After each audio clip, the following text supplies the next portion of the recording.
রহমানির রাহিম। আপনি অনেকেই জানেন যে 1975-এর 3 নভেম্বর সেনাবাহিনীতে কি হয়েছিল। 1975-এর 3 নভেম্বর শহীদ প্রেসিডেন্ট জিয়াউর রহমান এবং জেনারেল খালেদ মোশাররফের দণ্ড হয়। দণ্ডটা ছিল ক্ষমতার দণ্ড। জেনারেল খালেদ মোশাররফ নেতৃত্বে, যিনি 46 ব্রিগেড কমান্ডার ছিল, সেনাপ্রধান জিয়াউর রহমানকে সরা দেয়।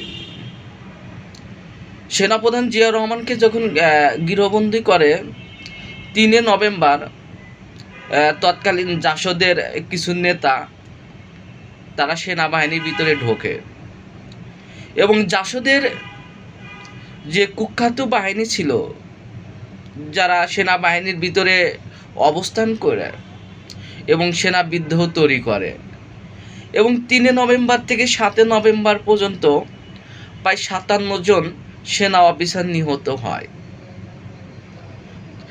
তাহলে কেন এই যে ঘটনা ঘটছিল এবং কেন সেনাবাহিনী নিহত হয়েছিল, এই বিশ্লেষণগুলো এবং এটা বিষয়ে আরও গবেষণা করার দরকার।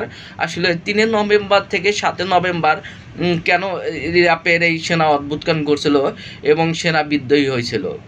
এখানে সেনাবাহিনী বিদ্রোহী করছিল তরুণ সৈনিকরা, এবং এই তরুণ সৈনিকরাই শহীদ প্রেসিডেন্ট জিয়াউর রহমানকে তার অধীনে বসে এবং সেনাপ্রধান তৈরি করে এবং প্রাণ হারায় জেনারেল খালেদ মোশাররফ সহ আরও 57 জন সেনাবাহিনী।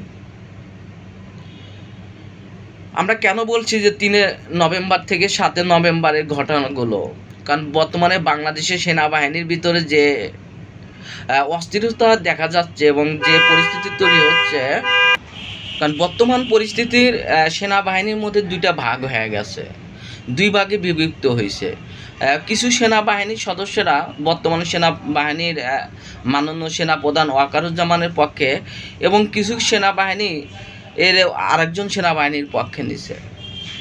তাহলে এখানে সেনাবাহিনীর 2টা ভাগ হয়ে যাচ্ছে, কারণ সেনাবাহিনী শুধু ভাগ হচ্ছে না এবং সাধারণ সৈনিকরা তাদের কিছু কিছু দাবি করতেছে। কারণ সাধারণ সৈনিকরা যে দাবিগুলো করতেছে, দাবির মধ্যে যে সাধারণ সৈনিকরা যে অল্প টাকা বেতন পায়, তাদের এই টাকা দেওয়া সংসার চলে না, এবং সেনাবাহিনীর যে যারা সৈনিকরা তাদের 16 থেকে 18 বছর চাকরি, এবং পরবর্তীতে এই সেনাবাহিনী যারা সৈনিক তারা রিটায়ার্ডের পরে সিকিউরিটি চাকরি করে।